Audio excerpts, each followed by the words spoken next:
আচ্ছা। আমার বাবার কার্যক্রম থেকেই প্রথমে আমি সমালোচনা করা শিখি। সুতরাং আমি আওয়ামী লীগ করি, আওয়ামী লীগকে বঙ্গবন্ধুর আদর্শকে ধারণ করি, বহন করি, কিন্তু যেসব জায়গায় আমার সমালোচনা করার, যেসব জায়গায় আমার প্রতিবাদ করার, এই জায়গায় তো আমি বন্ধ হয় নাই, বা আমি কখনো আটকে থাকি নাই, বা চেষ্টা করছি, আমি যতটুকু পারছি আমি চেষ্টা করছি। এইখানে বঙ্গবন্ধু কন্যার সাথে দেখা করতে পারাটা আমার জন্য একটা সম্মানের। এইখানে আপনারা মিলাই ফেলবেন না, কিন্তু উনি সরকার প্রধান যখন হবেন তখন সরকারের দায় যতটুকু থাকবে, যতটুকু ওনার নেয়ার বিষয় আছে, এখানে আমি হয়তো ওনাকে বলবো যে মাননীয় নেত্রী, এখানে আমার মনে হয় কাজ করার সুযোগ আছে। আমার হয়তো বলার এখানে একটা জিনিস হয়েছে কি, এবার সংসদে আপনি কখনো কোনো খারাপ ভাষা হয়তো শুনবেন না, বকাবকি শুনবেন না, গালাগালি শুনবেন না। এইবারের সংসদ হবে ভদ্রলোকের সংসদ।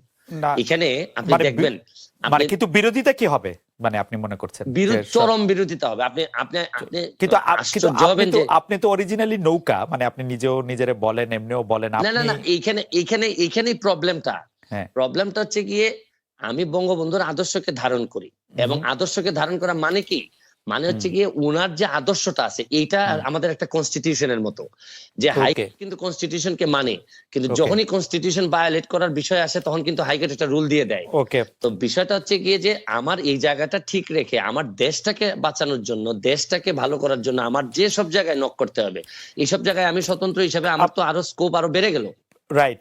বঙ্গবন্ধুর আদর্শের কোষ্ঠী পাথরে এই বিরোধী দলের নেতা নেত্রীদের জেলে রেখে ইলেকশন করাটা কেমন আসলে?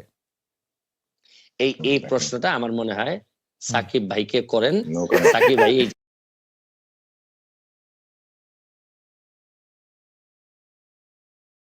বিষয়টা হচ্ছে কি, ওনারা যে একেবারে ছেড়ে দিয়ে অসহিংসতা বেনিফিট বা ক্রেডিট নেওয়ার চেষ্টা করতেছেন, এটা একেবারে আমি মনে করি না যেটা সত্য।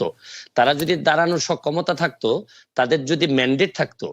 আচ্ছা, আমি একটা জিনিস বলি, মানুষ যদি ওনাদের প্রতি এতই ভালোবেসে ভোট দিতে না আসে, 90% লোক বসে থাকে, তাহলে এই 90% লোক আন্দোলনের সময় কই থাকে?